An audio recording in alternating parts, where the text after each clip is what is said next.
name up in lights. He just wants to be heard, whether it's the beat or the mic. He feels so unlike everybody else, alone, in spite of the fact that some people still think that they know him. But fuck him, he knows the code. It's not about the salary, it's all about reality and making some noise, making a story, making sure his click stays up. That means when he puts it down, Tox picking it up. Let's go. Who the hell is he anyway? He never really talks much, never concerned with status, but still leaving him starstruck. Humble through opportunities given despite the fact that many misjudge him cause he makes a living from writing raps. Put it together himself, that a picture connects, never asking for someone's help or to get some respect. He's only focused on what he wrote, his will is beyond reach, and now it all unfolds, the skill of an artist. This is 20% skill, 80% fear, be 100% clear, cause Ryu was ill. Who would've thought he'd be the one that set the West in flames? And I heard him wreck it with the Crystal Method, name of the game. Came back, dropped Megadeth, took him to church. I like Bleach, man. Ryu had the stupidest verses, dude is the truth. Now everybody giving them guest spots and stocks through the roof. I heard he fucking with that stock.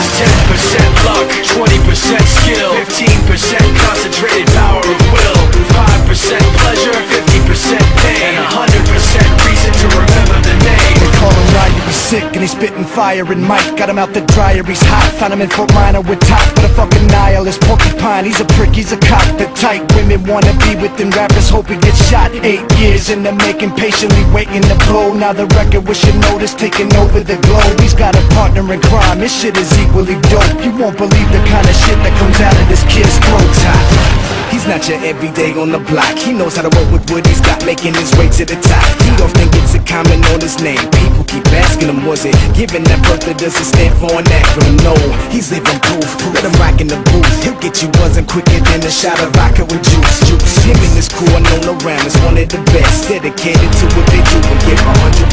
Forget Mike, nobody really knows how or why he works so hard. It seems like he's never got time, because he writes every note and he writes every line. And I've seen him at work when that light goes on in his mind. It's like a design is written in his head every time, before he even touches a key or speaks in a rhyme. And those motherfuckers he runs with, the kids that he signed, ridiculous, without even trying. How do they do it? This is 10% luck, 20% skill, 15% concentrated power of will, 5% pleasure, 50% pain, and 100%